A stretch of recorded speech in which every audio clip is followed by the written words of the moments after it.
There have been a few complaints about Street Fighter V. Okay, a lot of complaints. From the netcode to the design of the characters, the newest installment of the Street Fighter series has been a public relations disaster. I should know. My degree is in integrated marketing communications, which, in a nutshell, deals with consistent brand messaging across multiple platforms, and PR is one of those platforms. Let's face it, Capcom failed on almost all fronts after the game was released. As a marketer, your job isn't finished just because people bought the game. You continue to sell the product regardless of things like reviews or people actually liking the game. The weak rebuttals from Capcom didn't help things either. Here's a tip for all of you going into public relations. If a statement can be beat up with a one-word question, you're not doing a good job. Fortunately, Street Fighter got one thing right. The gameplay has received fantastic reviews. But at this point, it's more of an MMO than a fighting game. There is no single-player content outside of cinematic story mode and survival, and even if Capcom establishes an arcade mode in the near future, it would be too little too late. So what can Capcom do to fix this? First of all, we have to keep in mind that the people working on the game are busting their chops left and right to make sure all of the complaints that Street Fighter V has gotten are resolved. Which is a bad thing. Not just because Capcom should have the foresight to know what was going to happen, but it's going to cause, if it hasn't already, something that no developer wants, a lack of inspiration. Working on the same thing day in and day out, or even working on multiple projects at once, causes worker fatigue. If you have a job, you already know this.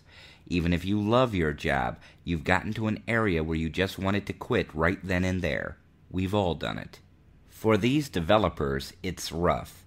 Not only do they have to meet deadlines and put up with their boss's demands, but they have to deal with extreme scrutiny from the public. All of this will take its toll on the developers who will burn out from the stress.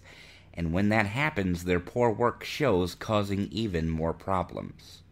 As any company knows, good ideas can come from anywhere, and if Capcom wants to make money, they need to come up with good ideas.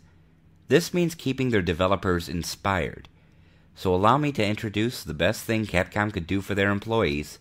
Let them play games. Wait, what? You say?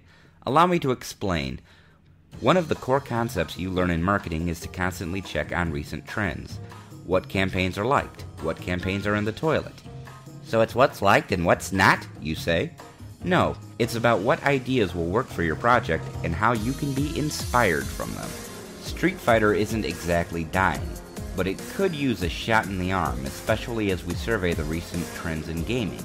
And of all the games released in the past year, which one was the best reviewed? Which one has the biggest fan base? Which one had fans that literally took over GameFAQ's Best Game Ever poll and forced it to win? That's right, not Street Fighter V. Undertale has the most passionate, and to people outside of the base, most annoying, fans in gaming right now. While hardcore fans of Street Fighter may roll their eyes at this idea, understand something. Capcom and Yoshinori Ono have been aiming to get new players since the very beginning, and with Undertale being the most trended game in the past year, it would be an even bigger travesty not to capitalize on it. Now before you start throwing a fit and saying, "You're just an Undertale fanboy," know this. I've never played the game. What little I do know about it comes from me reading spoilers to find out what the game is about, and I would love to play it someday. However, it's the reception that interests me more since I'm a marketing guy. So if Capcom wants to reach out to a new batch of gamers, this is the game they have to look at in order for Street Fighter to succeed. But they're two different games, you say. Doesn't matter. If you're drawing inspiration from a video game to create original elements for your game, you will merely adapt it to the platform you're working on now. This should go without saying, but I'll repeat myself again. I am a marketer, not a developer. I can only see and do certain things based on what I know, so what I'm about to say next would be considered taboo by both sides of the spectrum, so here it goes. Street Fighter V needs a new unplayable boss character. Bison is weak at this stage of his life, Gil and Seth are seen as generic muscle men, and Akuma is spending his time trying to murder the Mishimas in Tekken 7 Fated Retribution and is too obvious of a choice. So why did I bring up Undertale? Because there's an element in Undertale that would be perfect for Street Fighter V. One that would save the franchise, and one that, if implemented correctly, will bring legions of fans flocking to the FGC in droves. That element, of course, is Sans. The final boss battle against Sans is considered one of the hardest, if not the hardest battle in Undertale and in modern gaming. The challenge it provides would be perfect for Street Fighter V, especially if it's at the end of a stimulating arcade mode. And no, I'm not saying put Sans in Street Fighter. That would be inappropriate and would be the opposite of what I want Street Fighter to be. What I am saying is borrow the elements of the battle and adapt them to Street Fighter V's gameplay. The platforming elements, the sudden cuts to black in the middle of battle, the skulls that will blast you until you are no more. These are what Street Fighter needs from a final boss, a genuine, terrifying challenge.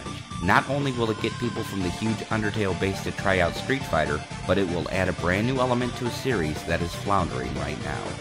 One final thought, and this is a huge thank you to the people who retweeted my Kareen is Ingrid video. Born Free, Solus Kioma, Amo, and the one and only Proto Mario. You guys rock, and even though it may seem like I'm pandering at this point, you have no idea what this means to me. I am in your debt, and I will pay you guys back for the things you've done for me. And I'll start it off by creating great content for you guys to be entertained and enlightened by. Also, feel free to draw inspiration from these videos, just mention the original link. I love conversations. I love expanding on topics. I want to talk about stuff and speculate to the moon. And not just with you guys, but with all YouTubers, big and small. So to everyone out there, talk to me. Like, comment, subscribe, and let's start a conversation. I'll see you in the next video, where I use Street Fighter to solve the most controversial problem yet.